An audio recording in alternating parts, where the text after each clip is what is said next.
Well, good afternoon, everyone.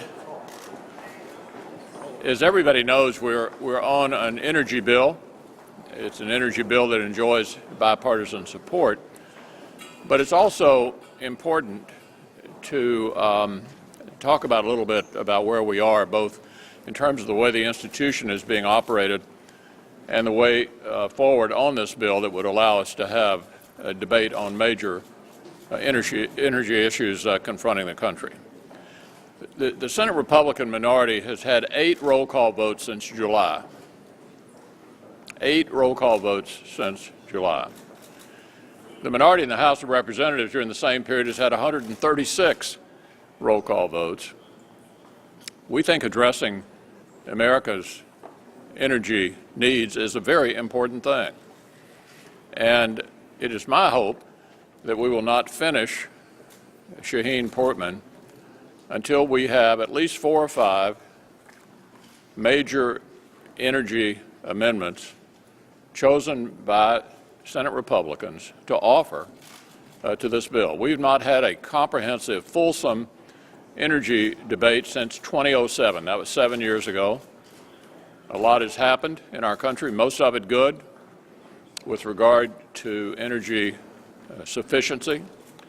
And this is the perfect time to have that debate. It's a job creator, and so it is my hope, I'll just say in summary before I turn it over to Senator Cornyn, that before we finish the energy bill, we have at least 5 amendments that Republicans feel are important to be addressed, addressing the major energy challenges we have in the country right now. John? Yesterday, the American Legion issued a statement saying a career soldier and Vietnam veteran, General Eric Shinseki, has served his country well. His patriotism and sacrifice for this nation are above reproach. But they went on to say his record as head of the Department of Veterans Affairs, however, tells a story of bureaucratic incompetence and failed leadership. I agree. Unfortunately, I think we've become desensitized to the fact that more than half of the claims made by veterans to the Veterans Administration are backlogged according to the VA's own criteria. And you've seen, like I have, the stories in Phoenix, Fort Collins, and around the country where veterans are being denied the health care and the services that they have earned by virtue of their service. I wish the White House, instead of traveling around the country talking about the urgency of climate change, would talk with equal urgency about this failure of leadership and incompetence at the VA.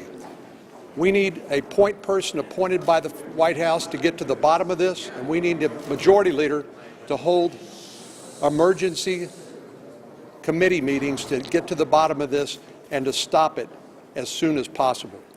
But I agree with the American Legion that General Shinseki's time as Secretary of Veterans Affairs has come to an end, and he needs to step down. The President needs to find a new leader to lead this organization out of the wilderness and back to providing the service that our veterans deserve. I just want to reiterate one point that the leader made, and that is that since last summer, Republicans in the Senate have gotten votes on 8 amendments.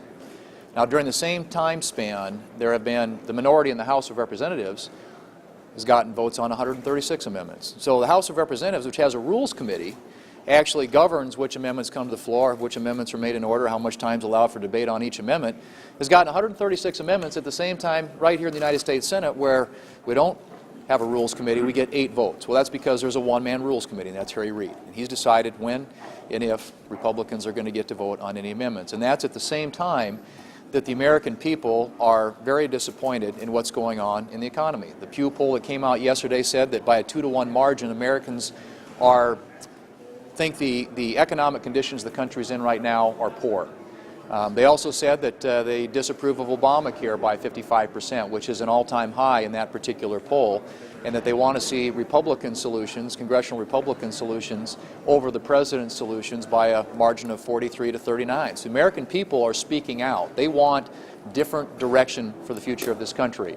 And instead, of taking us in a different direction, the President this week is talking about climate change. He's meeting with meteorologists. Well, we think he ought to be hearing from middle-income families who are being hurt by his policies, and that if he were serious about helping the middle class in this country, that he would work with us on things that actually would create jobs, like approving the Keystone Pipeline, like restoring the 40-hour work week, like repealing the medical device tax, which is costing us thousands of jobs, like approving trade promotion authority, which we know would create jobs for people in this country. Instead, they're focused on the same old, which is failing the American people. The American people are tired of it, and Republicans here in the United States Senate are tired of it. We want to vote on amendments that we think will grow the economy, will create jobs for middle-class families. The President is spending part of today talking about climate change. What Americans want to see a change in the climate is the employment climate. People want to get back to work. And what we see is, you ask the American public what they're concerned about, it's jobs and the economy. The President continues to be held hostage by large donors to his party, in spite of the fact that there are policies right now that would help put people back to work. And as a result, today the Senate Western Conference is putting out a policy paper. Washington gets it wrong. States get it right. A new report on state environmental stewardship. When Washington comes out with its regulations that are burdensome, expensive, and time-consuming, they make it harder to get people to work, and they make it harder for the states to control the lands within those states, that the people there who live there every day know what is best in terms of the air, the water, and the land. So this report goes to the basis of getting people back to work, what states are doing right, and what Washington is doing wrong. Well, as Senator McConnell said, we'd like to have a handful of amendments about energy on the energy bill. I know in today's Senate that sounds like a pretty wild thing to be talking about energy on the energy bill. I've got an amendment I'd like to offer just to create a 60-vote threshold on the carbon tax. In Missouri's more than 80% dependent on coal for our energy. People all over the country, families who make less than $30,000, spend between 15 and 20% already of their income on energy. Struggling families are the hardest hit by bad energy policies. I'd like to see that debated. We tried to debate it in the budget. Had a majority vote for it. Several people since who voted against it said, well, that was the budget. I'm really not for a carbon tax. Well, let's debate that. You know, what's amazing here is in a legislative body that has been defined by the ability of members of the Senate from the very start to make any amendment on anything they wanted to on any bill, we're now reduced to asking for 5 energy amendments on an energy bill. You know, the Harry Reid gag order is not good for the Senate, and it's not good for the country. It prevents us week after week from moving forward with any business because the leader won't allow us to debate the business at hand. That's all we'd like to do. Let's talk about energy on an energy bill for the first time since 2007. Let's have that debate on this critical priority for families and jobs and the country. I'd like to talk about 2 cabinet secretaries. First of all, I've been a member of either the House or Senate Veterans Affairs Committee for 18 years. In the House, I chaired the Health Care Subcommittee, have worked with 9 VA secretaries, and I am of the view that for the first time that the services that are provided to our veterans are declining, not improving. Throughout my time in Congress, I would hear stories from Kansans about how things were getting better, and the quality of health care, the access to benefits. And over the last several years, the conversations have been directed at how poorly the Department of Veterans Affairs is providing the services needed by our veterans and earned by our military men and women. And so this morning I called for the resignation of Secretary Shinseki, and should he give that resignation, I would ask President Obama to accept it. Secondly, tomorrow we will have a hearing in the Labor H, Health and Human Services Subcommittee and Appropriations. Secretary Sebelius was scheduled to testify. We changed the date to allow her schedule to be accommodated, and as you may know, she announced that she will not appear before our subcommittee. From the knowledge of the people who've been here longer than I have, no one can remember a cabinet secretary refusing to appear before the subcommittee related to their appropriations request. The appropriations process doesn't work very well around here. One thing we should expect is the ability to question, to raise issues, and to get answers from the cabinet secretaries that prepare and develop the agenda for their department. And tomorrow, Secretary Sebelius will be absent, and it reduces the chances that the American people and their elected representatives in Washington, D.C. have a voice in expressing our views to how money should be spent and hearing how the administration would defend and support the recommendations that they make. In both instances, we have a cabinet secretary at the Department of Veterans Affairs who is either unwilling or incapable of performing the duties of a leader of the Department of Veterans Affairs, and at the Department of Health and Human Services, we have a secretary unwilling to cooperate with Congress in our constitutional responsibilities as they relate to the appropriations process. Take a couple of questions, if there are any. What are the 5 amendments that you want?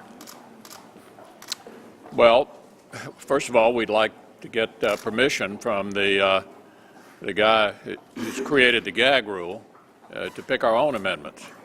And certainly among them would be things like an amendment related to the new EPA regulations related to CO2 emissions, things like the exportation of liquefied natural gas, things that we think would promote the American energy industry and that are very large and consequential issues. But the fundamental point here is, in the old Senate, the majority leader didn't tell A, the minority how many votes they could have, and B, by the way, pick them for them. And so we need to change the way we operate around here. This is not the way the Senate has historically been run, and the gag rule needs to change. And really the only way to enforce that, which is why I said I would hope that we would not get off of this bill until we have met this very reasonable threshold of amendment requests. Senator McConnell, Yep. do you agree with Senator Cornyn that General Shinseki should resign? Well, it's certainly been an embarrassing period for the VA. Let me give you a Kentucky example. The Veterans Administration announced a new hospital in Louisville, my hometown, in 2006. They haven't broken ground yet. It's been a stunning period of dysfunction. The complaints have mounted. All of us are hearing them. It's really a sad and tragic story, and obviously a change in leadership might be a good step in the right direction. Does the VA just need more money to deal with the backlog? Jerry, you were on the committee for 18 years. The reality is that the Department of Veterans Affairs appropriations has increased. In fact, President Obama himself last week said how proud he was of the resources that have been granted to the department during his tenure as president. And in fact, the average increase has been 2%, 3%, 4% every year, incremental increases over a long period of time, a 30% increase over the last 10 years. So this is not a matter of resources. I think Republicans and Democrats in Congress both are interested in making certain that the Department of Veterans Affairs has the necessary money to meet the needs of our military men and women and veterans. This is a matter of the ability of the department to actually provide the leadership to accomplish the services that are necessary to meet the needs of American servicemen and women as they return home from a war in Iraq and Afghanistan, and as we treat our aging veterans who still are here following World War II. There is tremendous demands, but Congress has responded annually with significant increases in the funding available for the Department of Veterans Affairs. This is not a money issue. This is a leadership issue. Thanks, everybody.